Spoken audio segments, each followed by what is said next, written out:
Imagine walking outside your house and seeing your neighbor dancing. Not celebrating, dancing like she can't stop. No music, no reason, just dancing. Now imagine that by the next month, 400 people in your town are doing the exact same thing. Some of them will dance until their feet bleed. Some of them will dance until their hearts give out. This isn't fiction.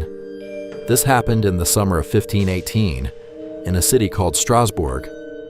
And to this day, nobody can fully explain why. Strasbourg, in the Holy Roman Empire, modern-day France. It's July 1518.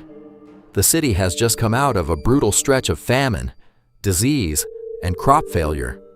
People are exhausted, hungry, and desperate. Nobody in Strasbourg has any idea that the strangest outbreak in European history is about to begin. Not with a disease you catch, but with something no one has ever been able to fully explain.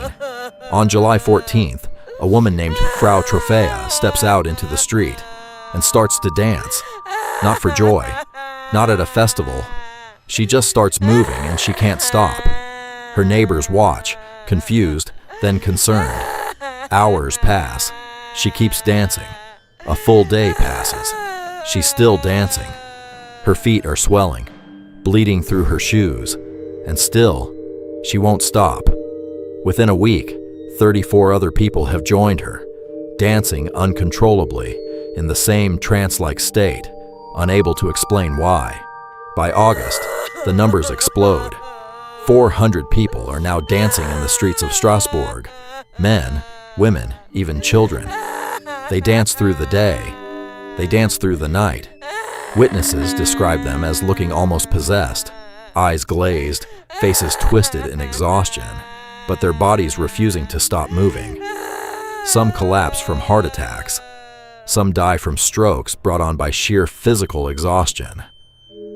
Historians estimate that at the outbreak's peak, up to 15 people were dying every single day. Here's the part that sounds made up, but isn't.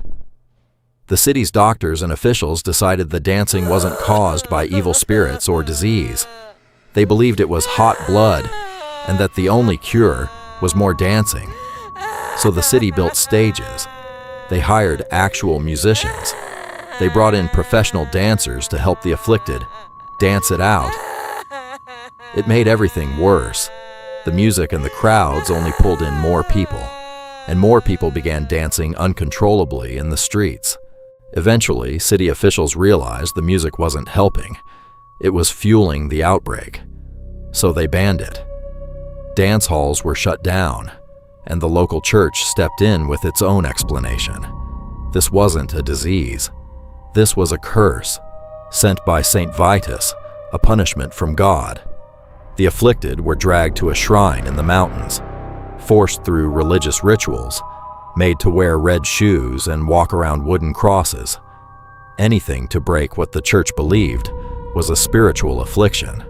By September, nearly 2 months after Frau Troffea first stepped into the street, the dancing plague finally began to fade. Survivors were taken to the shrine of Saint Vitus in the hills, and one by one, the compulsion lifted. No one knows exactly why it stopped, just as no one truly knows why it started. But by the time it was over, historians believe dozens, possibly hundreds, had died. So what actually caused it? The leading scientific theory involves a fungus called ergot, a mold that grows on damp rye, the same grain used to make bread across medieval Europe. Ergot contains compounds chemically similar to LSD and can cause hallucinations, muscle spasms, and convulsions. Strasbourg had just survived famine, meaning people were likely eating whatever grain they could get, mold and all. It's a compelling theory, but it has one major problem. Ergot poisoning doesn't typically produce coordinated, sustained dancing for days at a time. It causes convulsions, not rhythm.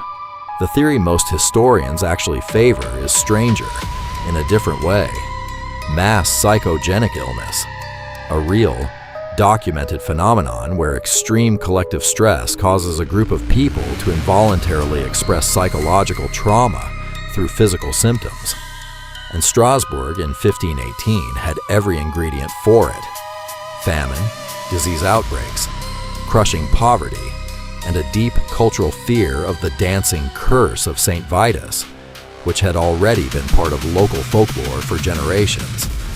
In other words, the town was primed to believe this could happen to them. And when it started, the fear itself may have been contagious. And here's the part that makes this even stranger. Strasbourg in 1518 wasn't an isolated case. Smaller dancing plagues were recorded across Europe for centuries before it, in Germany, Switzerland, and the Netherlands, dating as far back as the 1200s, which means whatever caused this wasn't a one-time accident. It was a pattern, one that medieval Europe experienced again and again and again, and one that modern science still hasn't fully solved. So, was it poison in the bread? Was it fear, spreading like a disease through a starving, desperate city? Or was it something else entirely? Something we still don't have a name for? 500 years later, the dancing plague of 1518 remains one of history's strangest unsolved mysteries. If you want more stories like this, make sure you're subscribed, because next time we're going somewhere even darker. Which unexplained mystery should we cover next? Let me know in the comments.